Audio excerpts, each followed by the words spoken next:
আপনাকে আমি ফাতেমার মতো মনে করি, খাদিজার মতো মনে করি, আয়েশার মতো মনে করি? আপনাকে আমি কি দিয়ে বুঝাই? দেখবেন 1 মিনিট আয়েশা রাদিয়াল্লাহু তাআলাকে দেখবেন, আপনার ওখানে চিৎকার শুনলে আমি কষ্ট পাই। যে হ্যাঁ হ্যাঁ করে হাসছেন, কথা বলছেন, এটা আমি কষ্ট পাই। আপনি দেখবেন 1 মিনিট আয়েশাকে দেখবেন, এটা দেখেন, আপনাকে আমি আয়েশাকে দেখাই। আয়েশা রাদিয়াল্লাহু তাআলা আনহা বলেন, আমার স্বামীর কবর হলো আমার ঘরে। নবীগণ যেখানে মারা যান সেখানেই কবর হয়। তো আয়েশা, আল্লাহ আমাদের নবী কোথায় মারা গেছিলেন? আয়েশা রাদিয়াল্লাহু তাআলা আনহার ঘরে। এবার কবর ওখানেই হলো। তো এখন তিনি মাঝে মধ্যে ওই ঘরে যান স্বামীর কবরের পাশে। তখন বলেন আমি এমনিতেই যাই, কাপড় চোপড় মাথায় দিতে হবে, সতর্কতা, অতটা খেয়াল করি না, এটা আমার স্বামীর কবর। ভালো। কয়দিন পরে আমার স্বামীর কবরের পাশে কবর হলো আবু বকর সিদ্দিকের রাদিয়াল্লাহু তাআলা। তখন আমি এমনিতে যাই, কেন? এটা আমার স্বামীর কবর, এটা আমার বাপের কবর। কয়দিন পরে ওখানে কবর হলো উমারের। তখন আর আমি এমনিতে যাই না, আমি উমারের কবরকে লজ্জা করি। উনি আমার কাছে বেগানা পুরুষ, অর্ধ পৃথিবীর খলিফা, কুশাগর, বুদ্ধিজীবী, রাজনীতিবিদ উমর। সারা পৃথিবী কাঁপে। যার ইমানের দাপটে শয়তান রাস্তায় থাকে না। আল্লাহ নবী বলছেন, উমার তোমার ইমানেতে দেখলে আমি অবাক হই। ওই যে শয়তান পালাচ্ছে রাস্তা থেকে তোমাকে আসতে দেখে। তার ইমানের এত দাপট, অথচ উমার শয়তানের গায়ে থাপড় মারতে পারবেন না। কেন? শয়তান ভিন্ন পদার্থের, আর উমর রাদিয়াল্লাহু তাআলা আনহু ভিন্ন পদার্থের। কথা বুঝতে পারলেন না মনে হয়? শয়তান তো আগুনের, আর উমর মাটির, পদার্থই ভিন্ন, উনি তো মারতে পারবেন না। এক থাপড় দিয়ে উমর থাপড় লাগাতে পারবেন না? পারবেন না। দেখতেই পান না। ও দেখতে পাচ্ছে তো রাস্তা ছেড়ে পালাচ্ছে। আল্লাহ নবী বলছিল তো রাস্তা ছেড়ে পালাচ্ছে। উমর এত বড় মানুষের কবরকে লজ্জা করছে কে? আয়েশা রাদিয়াল্লাহু তাআলা। আপনাকে আমি কি দিয়ে বুঝাই? আপনি তো পায়জামা পরে এসেছি, স্কিন পায়জামা। কষ্ট আমাকে লাগে, আপনার বাপকে লাগে না, আপনার স্বামীকে লাগে না। আপনার স্বামীর গায়ে পুজ আছে, রক্ত নেই। আপনার স্বামীর গায়ে পুজ আছে, একটু রক্ত নেই। আপনার স্বামীর গায়ে একটু রক্ত থাকলে আপনি এখানে হ্যাঁ হ্যাঁ করতে পারেন? তোমার পিতার গায়ে রক্ত নাই, সবই পুজ। তোমার বাপ আত্মমর্যাদা বলে কোনো জিনিস বুঝে না। আত্মমর্যাদা কি জিনিস? আমাদের বউয়ের গায়ে, আমাদের মেয়ের গায়ে যদি একটু রিক্সওয়ালার একটু যদি হাত গাও ঠেকে যায়, তাহলে আমাদের আত্মমর্যাদায় বাধা দেয়। আর তুমি আসর থেকে নিয়ে সন্ধ্যা থেকে নিয়ে দোকানের সামনে দাঁড়িয়ে আছো, তোমাকেও খারাপ লাগে না, তোমার বাপকেও খারাপ লাগে না। তুমিও নিজেকে মনে করছো আমি গরু, ছাগল, কুকুর, সিরিয়াল, বাপও মনে করছে তাই। ঠিক আছে, তাই তো। বোঝে না ওরা, অন্তর আছে বুঝে না। দেখেও দেখে না ওরা, চক্ষু আছে দেখে না। শোনেও শোনে না ওরা, কান আছে শোনে না। উলাইকা কাল আনাম, তারা পশু প্রাণীর মতো, তারা গরু ছাগলের মতো, তারা কুকুর সিরিয়ালের মতো। বালহুমাজাল, বরং তার চেয়ে খারাপ। এ কথা আমি বলিনি, এ কথা আল্লাহ বলছে। এ কথা আমি বলিনি। আল্লাহ বললেন না যে ও কুকুর শ্রীগাল, আল্লাহ বললেন যে ও কুকুর শ্রীগালের মতো। কুকুর শ্রীগাল বললে তার বিচার হবে না। বিচারের মাঠে কুকুর শ্রীগালের বিচার নেই। কেউ যদি গুতা মারে থাকে তো বলবেন ঠিক আছে, গুতা মারে না, শেষ, জাহান্নামও নাই, জান্নাতও নাই। তা আপনাকে যদি সরাসরি আল্লাহ বলতেন কুকুর শ্রীগাল, তাহলে তো আপনি বেঁচে যেতেন। তাহলে তো কেসটা শেষ কি আমাদের মাঠেই। তাহলে তার জাহান্নাম লাগে না, জান্নাতে লাগে না, তাহলে তো ভালোই হলো। তো গেছে একবারই গেছে। জি না, মানুষ ফ্রি নয়, মানুষ এবং জিন, জিন এবং ইনসান, মানুষ এবং জিন ফ্রি নয়। শক্ত সময় আসছে। কবর যত কঠিন, কিয়ামত তার চেয়ে অনেক বেশি কঠিন। কিয়ামত যত কঠিন, জাহান্নাম তার চেয়ে অনেক অনেক অনেক বেশি কঠিন। কি দিয়ে বুঝায় আপনাকে কবর কত কঠিন? কি দিয়ে বুঝায় আপনাকে আমি কিয়ামত কত কঠিন? কি দিয়ে বুঝায় আপনাকে আমি জাহান্নাম কত কঠিন? বাড়ির পিছন দিকে যে 2 হাত 2.5 হাত গর্ত করে কবর দেওয়া আছে, তার নাম কবর নয়। এইটাই যদি কবর হয়, তাহলে যাকে বাঘে খেলো তার কবর কোথায়? কবরস্থানে মানুষকে যে রাখা হয়েছে, এটাই যদি কবর, এটা কবর নয়, এটাই যদি কবর হয় তাহলে যে পানিতে ডুবে হারিয়ে গেল তার কবর কোথায়? আমরা শুনি যে কবরে শাস্তি হয়। হ্যাঁ, কবরে শাস্তি হয় বলতে এই কবরে নয়, মরার পর থেকে নিয়ে বিচারের দিন পর্যন্ত আত্মার উপরে কষ্ট হয়। শাস্তি কার উপরে হয়? আত্মার উপরে। আত্মা বুঝে যে আমাকে উঠিয়ে বসানো হলো, আত্মা বুঝে যে আমাকে জিজ্ঞাসা করা হচ্ছে, আত্মা বুঝে যে আমাকে পিটানো হচ্ছে। যখন পিটাবে তখন ও বাপরে বাবাকে চিৎকার করবে। আল্লাহ নবী বলছেন সারা পৃথিবীর জীবজন্তু, কীট পতঙ্গ, পদার্থ, জড় পদার্থ সব শুনতে পাবে। আপনার এই কবরের লোকটা চিৎকার করছে, শুনতে পাচ্ছে আমেরিকার লোক, পশু প্রাণী, জীবজন্তু শুনতে পাচ্ছে, মানুষ ছাড়া সব শুনতে পাচ্ছে। এত জোরে চিৎকার করছে, বাপরে মারে করে। তার নাম কবর। আপনার কি দিয়ে বোঝাই কবর কাকে বলে? মরার পর থেকে নিয়ে বিচারের দিন পর্যন্ত এই সময়টা আছে, এই সময়ের নাম কবর। বারজাখি জীবন কি দিয়ে বোঝায় আপনাকে আমি কিয়ামত কাকে বলে? কি দিয়ে বোঝাই আপনাকে জাহান্নাম কাকে বলে? আল্লাহর নবী জীবনে কোনোদিন এমন কোনোদিন সালাত আদায় করেননি যে সালাম ফিরার পূর্বে এই কথা বলেননি, আল্লাহুম্মা ইন্নী আউযু বিকা মিন আযাবি জাহান্নাম। হে আল্লাহ, তুমি আমাকে জাহান্নাম থেকে বাঁচাও। ওয়া আউযু বিকা মিন আযাবিল কবর, তুমি আমাকে কবরের শাস্তি থেকে বাঁচাও। শেষে বলছেন আউযু বিকা মিন ফিতনাতিল মাহি ওয়াল মামাত, আউযু বিকা মিনাল মাকসামি ওয়াল মাগরাম। তোমার কাছে বাঁচতে চাই বড় পাপ হতে, তোমার কাছে বাঁচতে চাই ঋণ কর্য হতে, তোমার কাছে বাঁচতে চাই বড় পাপ হতে, তোমার কাছে বাঁচতে চাই ঋণ কর্য হতে। বাপে চাকরি করে ব্যাংকে, লোন নিয়ে বাড়ি করেছে 5 তলা, বাপও খুশি, বেটাও খুশি, বেটিও খুশি, ও খুশি। একবার এই অশিক্ষিত বাপ, বিবেচনাহীন বাপ বুঝলো না যে আমার তো জানা যায় হবে না, জাহান্নাম জান্নাত পরে। যার ঋণ আছে তার জানাজা নেই, যার ঋণ আছে তার জানাজা নেই। তাহলে হুজুর যে করিয়ে দিচ্ছে, তো প্রথমে তো বলেছি আমার আশঙ্কা 3টে। তার 1 নম্বর কে? ভ্রান্ত হুজুর। ও তো এসে বলেছে, এই ছেলে তোমার আব্বার কয় ওয়াক্ত নামাজ কাজা হয়েছে? আমার আব্বার 3 ওয়াক্ত নামাজ কাজা হয়ে। আচ্ছা আচ্ছা আচ্ছা, 5 5 5 15, 1,500 টাকা দেয়, দিয়ে জানাজা করে দিয়েছে। কিস খতম। তো মনে করলো যে হুজুরও খুশি, ছেলেটাও খুশি, মাটি দেওয়া হলো, সবাই খুশি। মানুষ মারা গেছে, তার কবরের উপরে ফুল চাপিয়ে বলছে যে তার কবরকে সিক্ত করলো। বলেন তো এটা কি কথা? বলেন তো, কবরে ফুল চাপিয়ে, এরা নাকি শিক্ষিত মানুষ, কেমনে হয়? আমি বলেছি যতবার রবি ঠাকুর বলছে ওমা তোমার আকাশ, ওমা তোমার বাতাস, ততবার রবীন্দ্রনাথ ঠাকুর বলছে ও কালিমা তোমার আকাশ, ও কালিমা তোমার বাতাস। তখন আমি বলেছি তোর বাপের আকাশ। তা আমি রবি ঠাকুরের অপমান করেছি, তাই মামলা হলো 5,000 কোটি টাকার সিলেটে। যখন আমি কাঠগড়ায় উঠলাম তো জজ বলছে আপনি কি পিস টিভির আলোচক? জি। আপনার মামলাটা আমি খারিজ করে দিলাম একদিন। 5,000 কোটি টাকার মামলা, আবার রবি ঠাকুরের বিরুদ্ধে।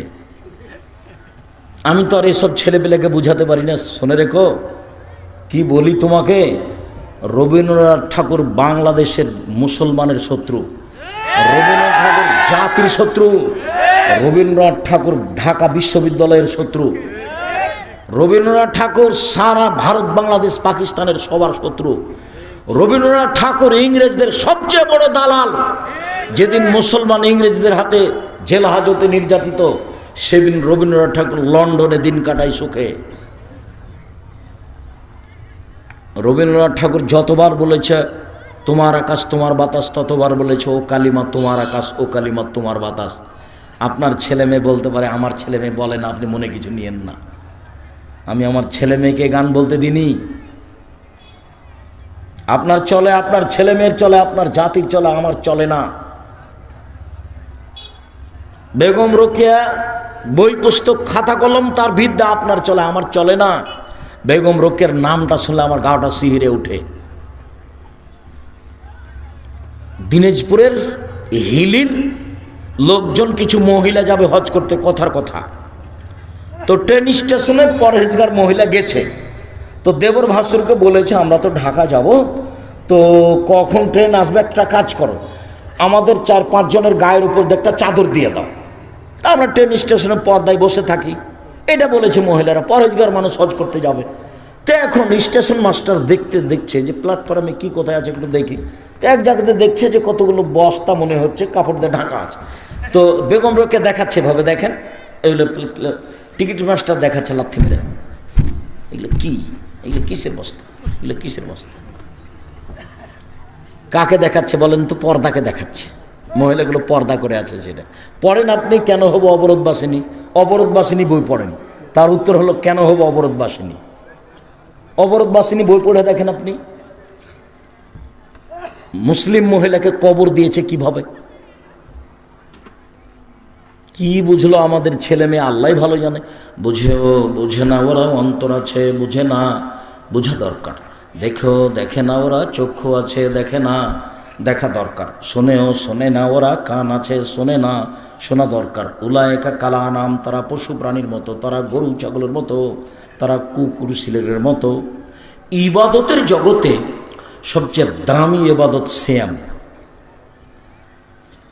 সিয়ামের সমপর্যায়ের পৃথিবীতে কোনো ইবাদত নেই। সবচেয়ে ভিন্ন ধরনের ব্যতিক্রম ইবাদত হলো সিয়াম। বিচারের মাঠে আল্লাহ তাআলা সিয়ামের প্রতিদান নিজে হাতে দিবেন। সিয়ামের প্রতিদান আল্লাহ কাউকে লিখতে বলেন না। আমরা জানি হজ একটা বড় ইবাদত, যদি কবুল হয় তাহলে সে হয়ে যায় সেদিনের মতো যেদিন তার মাতাকে জন্ম দিয়েছে, নিষ্পাপ হয়ে যায়। তারপরেও হজ করলে আল্লাহ বলবেন ফেরেশতাকে, এই শোনা, হজের নেকিটা লিখে দাও। ইবাদতের জগতে আল্লাহর ভয়ে এক ফোঁটা চোখের পানি আল্লাহর কাছে এত প্রিয় যে পৃথিবীর কোনো ইবাদত আল্লাহর কাছে তত প্রিয় নয়, এক ফোঁটা চোখের পানি। এভাবে বলছেন আল্লাহ নবী, গাভীর বান থেকে হাত দিয়ে চাপ দিয়ে দুধ বের করে ভিতরে ঢোকানো যায় না, যেমন এইটা যেমন অসম্ভব, আল্লাহর ভয়ে কাঁদে যে তার জাহান্নামে যাওয়া তেমনি অসম্ভব। গাভীর ওলান থেকে চাপ দিয়ে দুধ বের করে ভিতরে ঢোকানো যেমন অসম্ভব, আল্লাহর ভয়ে কাঁদে তার জাহান্নামে যাওয়া তেমনি অসম্ভব। এরপরেও এই নিকেটা আল্লাহ নিজে হাতে দিবেন না। কাকে লিখতে বলবেন? ফেরেশতাকে লিখতে বলবেন। সেম এমন একটা ইবাদত আল্লাহ বলছেন সেম আমার ব্যাপার, প্রতিদান আমি দিব। সেম আমার ব্যাপার, প্রতিদান আমি দিব। কি দিবেন? সিয়াম পালন করে 2, 4, 5, 10 নেকি পাওয়া যায় না। জানা যায় যান 1 কেরাত নেকি, মাটি দেওয়া পর্যন্ত থাকেন 2 কেরাত নেকি। 1 কেরাত সমান হলো ওহুদ পাহাড়ের সমান। ওহুদ পাহাড় হলো 8 কিলোমিটার লম্বা, 4 কিলোমিটার প্রশস্ত। নিচে কত আছে কেউ জানে না। তো জানা যায় জেলে অনেক নেকি হবে।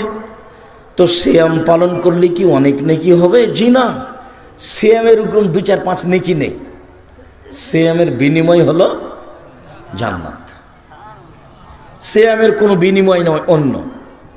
ওটা আল্লাহ কাউকে লিখতেও বলবেন না, এই সিয়াম পালন করেছে 10 নেকি লিখে দাও, এটা হবে না। চলেন আপনাকে ধারাবাহিক দেখাই।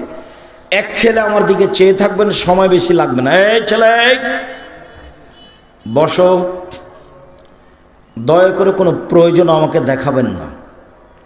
আমি আপনার জন্য এসেছি, কষ্ট করে এসেছি। যারা সামনে আছেন জায়গা আছে, বসে থেকে দেখেন। যদি জায়গা না পান দাঁড়িয়ে থেকেও আপনি দেখবেন, তবে আপনি বিরক্ত হবেন না। এক খেয়ালে চেয়ে থাকবেন, আমি আপনার জন্য এসেছি। দিনী বোনেরা আমার, ভদ্রতা বজায় রেখে এক খেয়ালে চেয়ে থাকেন। আমি আপনার কিছু না কিছু উপকার করব ইনশাআল্লাহ। আজকের আলোচনা ইবাদতের জগতে সবচেয়ে দামি ইবাদত সিয়াম। চলেন, আল্লাহ নবী বললেন, কেউ যদি একদিন সিয়াম থাকে তাহলে তাকে জাহান্নাম থেকে 70 বছরের পর দূরে সরিয়ে দেওয়া হবে।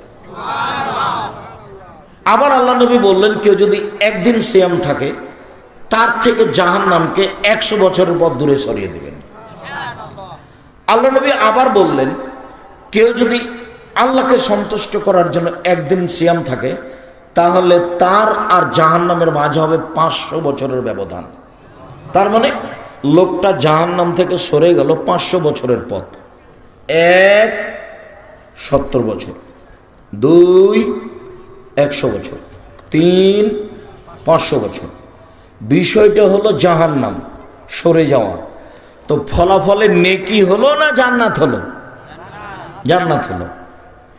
ফলাফলে ও জাহান্নাম থেকে সরে গেল। তো একদিন সিয়াম থেকে ও নেকি পেল না জাহান্নাম থেকে সরে গেল? জাহান্নাম থেকে সরে গেল। 2-4-500 নেকি হয়নি। আবার চলেন দেখি। আবু হুরায়রা রাদিয়াল্লাহু তাআলা আনহু বলেন রাসূল সাল্লাল্লাহু আলাইহি ওয়াসাল্লাম বলেছেন সিয়ামুল জান্নাহ, সিয়াম হলো ঢাল, বাঁচার জন্য, বিপদ থেকে বাঁচার জন্য ঢাল। ও হিসনুন হাসিনুন মিনান নারে, সিয়াম হলো জাহান্নাম থেকে বাঁচার জন্য দুর্গ। সিয়াম হলো জাহান্নাম থেকে বাঁচার জন্য আশ্রয়স্থল, দুর্গ, নিরাপদ স্থান। তো সিয়াম জাহান্নাম থেকে বাঁচার জন্য কি হলো? দুর্গ হলো, আশ্রয়স্থল হলো, বাঁচার স্থান হলো।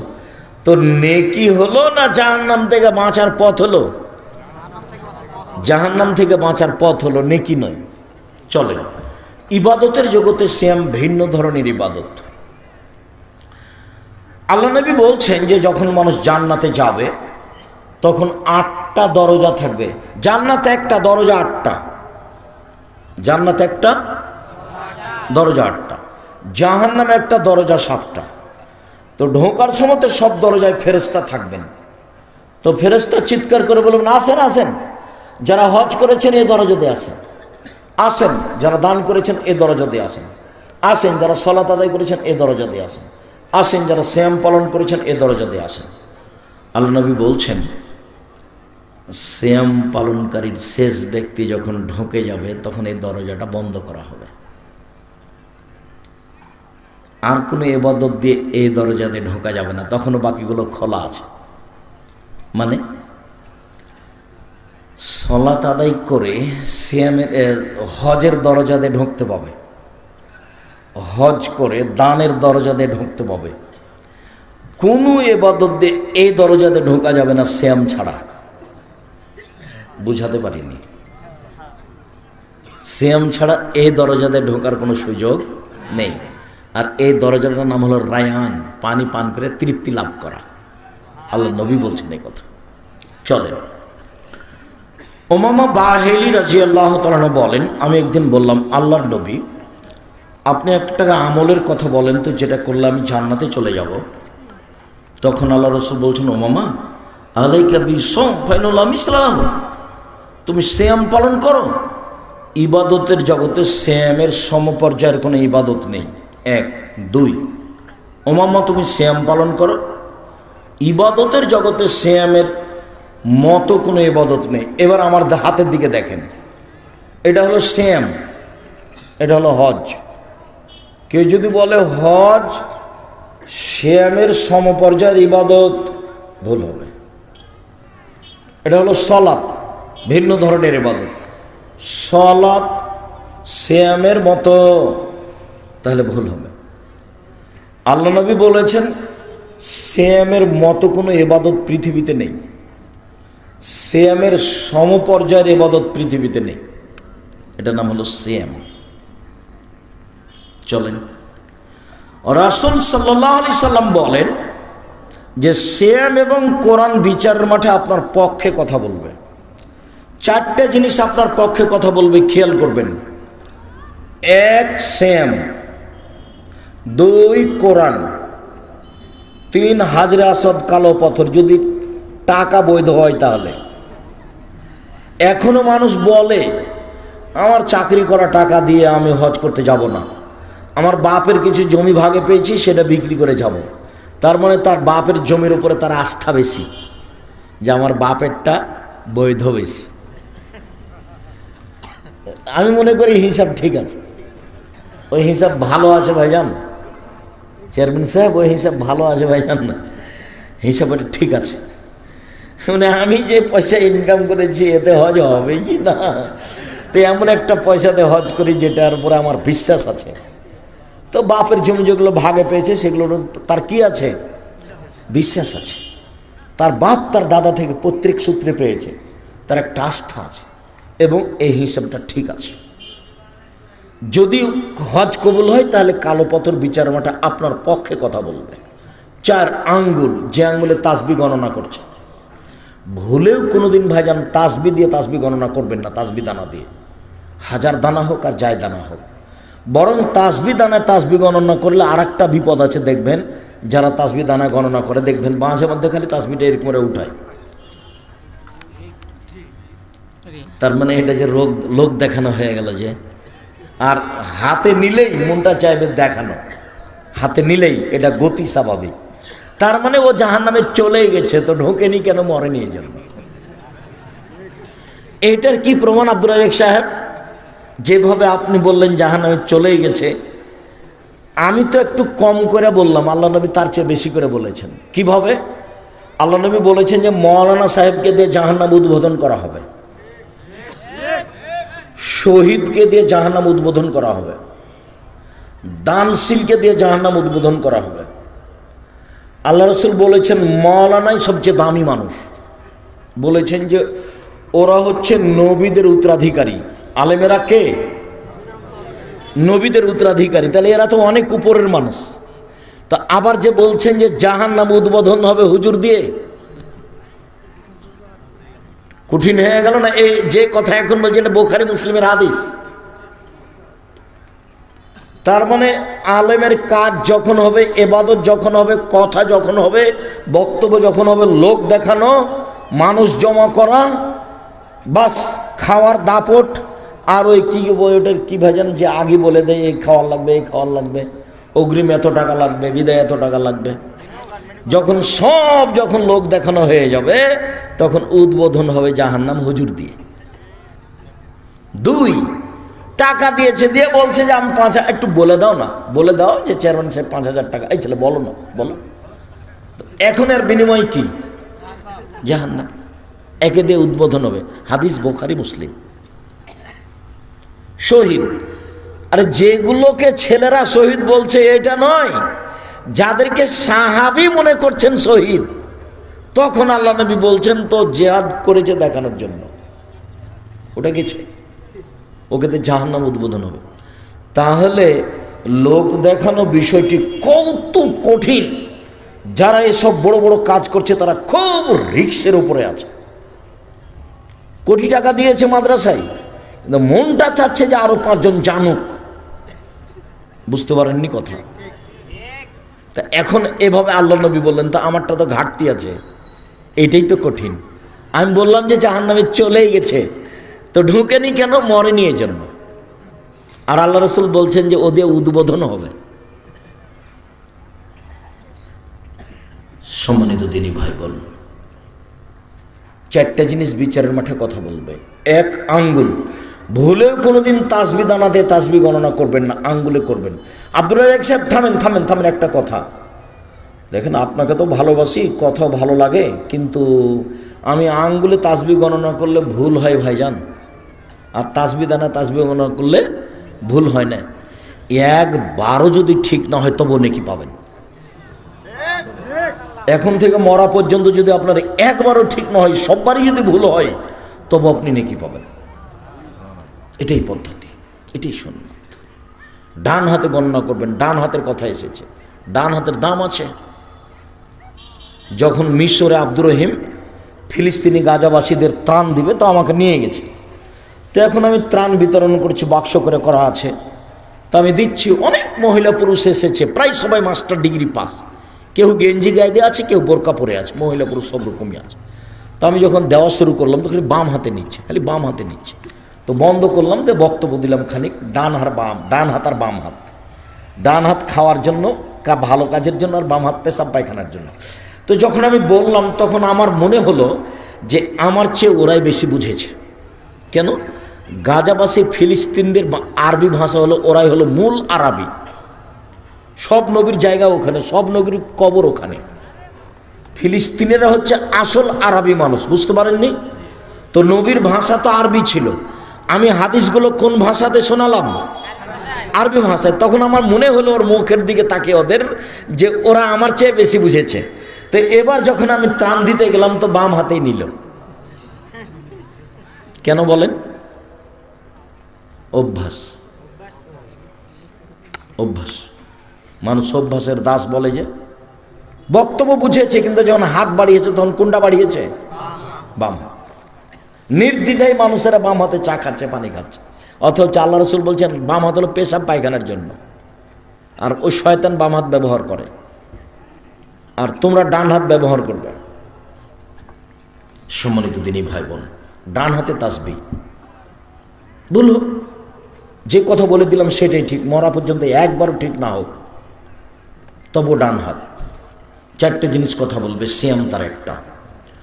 এরপরে চলেন, আবু হুরায়রা রাদিয়াল্লাহু তাআলা আনহু বলেন, রাসূল সাল্লাল্লাহু আলাইহি ওয়াসাল্লাম বলেছেন, আদম সন্তানের সব নেকি 1 থেকে 10, 10 থেকে 700, আরো আরো আরো আরো একবারে পালা হয়ে যায়। তারপর আল্লাহ তাআলা বলছেন, মনে রেখো ইল্লা সোম, তবে সিয়াম, রোজা, ফাইনুলি ওয়ানাজিবিহি, সিয়াম আমার ব্যাপার, প্রতিদান আমি দিব। সিয়াম আমার ব্যাপার, প্রতিদান আমি দিব। আল্লাহ বলছেন সিয়াম আমার ব্যাপার, প্রতিদান আমি দিব। সিয়াম তার ব্যাপার, প্রতিদান তিনি দিবেন। সালাত তার ব্যাপার নেই, তোমরা আদায় করো, জান্নাত হতে পারে। হজ তার ব্যাপার নেই, তোমরা করো, জান্নাত হতে পারে। দান তার ব্যাপার নয়, তোমরা করো, জান্নাত হতে পারে, জান্নাত কিনে নাও। কিন্তু সিয়াম আমার ব্যাপার। আল্লাহ বলছেন সিয়াম আমার ব্যাপার, প্রতিদান আমি দিব। এবার চলেন, খুব কাছাকাছি সময় আসছি, কোনো প্রয়োজন দেখাবেন না, এখন খুব গুরুত্বপূর্ণ অবস্থায় যাচ্ছি। আবু হুরায়রা রাদিয়াল্লাহু তাআলা আনহু বলেন, রাসূল সাল্লাল্লাহু আলাইহি সাল্লাম বলেছেন, আফজালুস সিয়ামে বাদা রমাজান শাহরুল্লাহিল মুহাররম, রমজানের পরে সবচেয়ে উত্তম নফল সিয়াম হলো মুহররমের সিয়াম। আচ্ছা, 1। 2, ইবনে আব্বাস রাদিয়াল্লাহু তাআলা আনহু বলেন, আল্লাহর নবী যখন মদিনায় গেলেন তখন দেখলেন মদিনার ইহুদিরা মুহররমের 10 তারিখে সিয়াম থাকছে। আল্লাহ রাসূল বলেন, মা জালি ইয়াউমাল জান্নাত সুবহানাহু, আচ্ছা এই দিনটা কেমন, তোমরা এই দিনে সিয়াম থাকছো কেন? এটা আমাদের নবী জিজ্ঞাসা করলেন ইহুদিদের। তখন ইহুদিরা বলল, হাজা ইয়াউমুন আযীম, এটা তো অনেক বড় দিন, জানেন না? এটা তো অনেক বড় দিন। আনজাল্লাহু তাআলা ফিহি মূসা কওমহু ওয়া গাররাকা ফিরআউন কওমহু, এই দিনে আল্লাহ মূসাকে সদল বলে বাঁচিয়ে দিয়েছেন। এই দিনে আল্লাহ ফেরাউনকে সদল বলে ডুবিয়ে দিয়েছেন। ফাসামা মূসা শুকরান, তাই মূসা এই দিনে শুকরিয়া আদায় সিয়াম থেকেছিলেন। আমরা ওই জন্য সিয়াম থাকি। মূসা বলেছিলেন, আল্লাহ এইভাবে তুমি আমাকে সাগরে বাঁচিয়ে দিলে আর ফেরাউনকে ডুবিয়ে দিলে, আমি কি শুকরিয়া আদায় করতে পারি? যাক, সিয়াম থাকলাম, তাই আমরা সিয়াম থাকি। তখন আমাদের নবী বলছেন, শোনো, মূসার সিয়াম পালন করার ব্যাপারে আমি তোমাদের চেয়ে বেশি হক রাখি, অতএব আমিও সিয়াম থাকলাম। সাহাবীগণ তোমরা সিয়াম থাকো। যেমন আল্লাহর নবী বললেন তোমরা সিয়াম থাকো, তেমনি সাহাবীগণ বলে বসলেন একবার হাতে হাতে, কেন কেন সিয়াম থাকবো? এই দিন তো ইহুদিদের বড় দিন, এই দিন তো খ্রিস্টানের বড় দিন। আপনি বলছেন ইহুদি খ্রিস্টানের বিরোধিতা করতে হবে, এই দিনে সিয়াম থাকলে তো তাদের অনুকূলে হয়ে গেল, কেন আমরা এই দিনে সিয়াম থাকবো না? তখন আল্লাহ রাসূল বলছেন, শোনো, লাইন বাকায়তা সানাতাল কাবেল আল্লাহ সুমান্না তাসিয়া, আমি যদি সামনে বছর বেঁচে থাকি মুহররমের 9 তারিখও সিয়াম থাকবো। 9 তারিখ হবে বিরোধিতা, 10 তারিখ হবে শুকরিয়া। মনে থাকবে না? তাহলে মুহররমের সিয়াম কয়টা হলো? 2টা। 9 হলো বিরোধিতা, 10 হলো শুকরিয়া। মনে থাকবে তো? আমার দিনী বোনেরা কিছু বুঝলেন না, এমনি খালি কথা কিছু বলেছি তাই চুপ বসে আছেন। আল্লাহ সামাদ, আপনারা আমার দিনী বোন, আপনাদের জন্য এসেছে। যারা চলে গেছে গেছে, ওদের তাকদির নিয়ে গেছে, আর কি আর করতে পারি আমি। বাড়িতে টিভি আছে, টিভি চালু করে বসে আছে। এর জবাব আমি দিব বলেন? এর জবাব তার স্বামী দিবে, এর জবাব তার স্বামী দেবে, এর তোর জবাব তার বাপ দিবে, তার ভাইয়েরা দিবে, যারা তাদের আছে তারা দিবে। এর জবাব আমাকে দিতে হবে না, আমরা ওই সব কাজ করি না। আল্লাহ তুমি হেফাজত করো আমার সব দিনী ভাই বোনকে। সম্মানিত দিনী ভাই বোন, হাফসা রাদিয়াল্লাহু তাআলা আনহা বলেন, আল্লাহ নবী 4টে জিনিস জীবনে কোনোদিন ছাড়েননি। 1, মুহররমের 10 তারিখের সিয়াম। 2, আশুরার একটানা 9 দিন সিয়াম। 3, প্রতি মাসে 3 দিন সিয়াম। 4, ফজরের সুন্নাত। মনে থাকবে না, দেখি সিরিয়াল বলেন তো। 1, মুহররমের 10 তারিখের সিয়াম। 2, জুলহিজ্জার একটানা 9 দিন সিয়াম, একবার 1 তারিখ থেকে। 3, প্রতি মাসে 3টা সিয়াম রোজা। 4, ফজরের 2 রাকাত সুন্নাত। এই 4টা আমল আল্লাহ রাসূল কখনো ছাড়েননি। তাহলে এই পর্যন্ত আলোচনাতে আমরা মুহররমের সাথে আছি। এইবার আলোচনা মুহররমের আপাতত শেষ করি। আবু হুরায়রা রাদিয়াল্লাহু তাআলা আনহু বলেন, রাসূল সাল্লাল্লাহু আলাইহি ওয়াসাল্লাম বলেছেন, সিয়ামু ইয়াউমি আশুরা আহতাসিবু আলাল্লাহি আন ইউকাফিরা সানাতাল্লাতি ক্বাবলাহু। কেউ যদি মুহররমের 2টা সিয়াম থাকে, তাহলে অতীতের 1 বছরের পাপ ক্ষমা হবে। 2, সিয়ামে আরাফা আহতাসিবু আলাল্লাহি আন ইউকাফিরা সানাতাল্লাতি ক্বাবলাহু ওয়া সানাতাল্লাতি বাদাহু। কেউ যদি আরাফার 1 দিন সিয়াম থাকে, তাহলে আগে পরে 2 বছরের পাপ ক্ষমা হবে। এটার যে পাওয়ার খুব বেশি দেখছি। সামনে বছর 1 বছর কি করব সবই ক্ষমা আগেই। সামনে বছর কি পাপ করব না করব কি হয়েছে সব ক্ষমা হয়ে গেছে। বলেন তো কোন দিনের সিয়ামে? আরাফার দিনের সিয়ামে। এইখানে আরো 2-3টা কথা আমার দিকে খুব খেয়াল করে চেয়ে থাকবেন। জুলহিজ্জার প্রথম 10 দিন রমজানের শেষের 10 দিনের চেয়ে দামি। ইন্না লিল্লাহ, কি বলছেন আব্দুর রাজ্জাক সাহেব?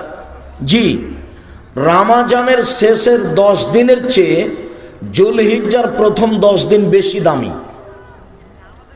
রমজানের শেষ 10 দিন দামি কেন? একটা কারণে, ওতে কি আছে? লাইলাতুল কদর আছে।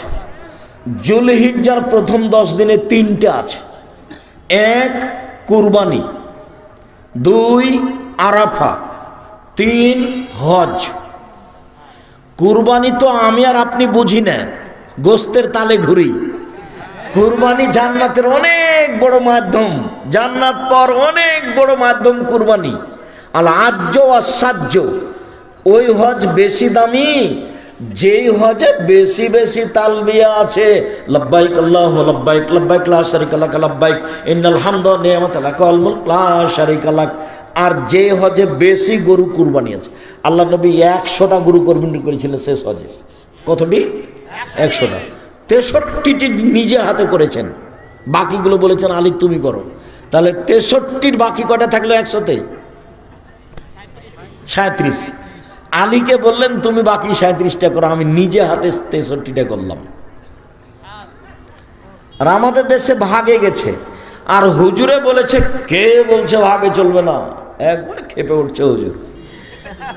ভাইজান, আমি কোনোদিন বলিনি ভাগে কুরবানি, আমি এটা বলিনি কোনোদিন। ভাগে কুরবানি করে কলিজা নিয়ে হাড্ডি নিয়ে মারামারি করেনি, এটা আমি চাইনি। টাকা বেশি আছে, ভারত নিকটে আছে, রাজস্থান থেকে উট নিয়ে এসে কুরবানি দেন, সবচেয়ে ভালো। যদি টাকা কম থাকে গরু দেন, যদি টাকা কম থাকে খাসি দেন, যদি টাকা কম থাকে ছাগি দেন, যদি টাকা কম থাকে ভেড়া ভেড়ি দেন। সিরিয়ালে নেমে আসেন, একটা দেন, অন্তত 10টা দেন। বাপে বলছে যে আমার 3টে ছেলের টাকা নিয়ে আমি গরু কোরবানি দিচ্ছি 3 ভাগে 5 ভাগে, এগুলো করতে গেলেন কেন? হ্যাঁ ঠিক আছে, আপনি বাপ, একটা গরু আপনার নামে হবে, বাকি ছেলেমেয়েরা খাবে। তবে আপনার ছেলেরা চাকরি করে, ছেলে একটা ছাগল দেখ,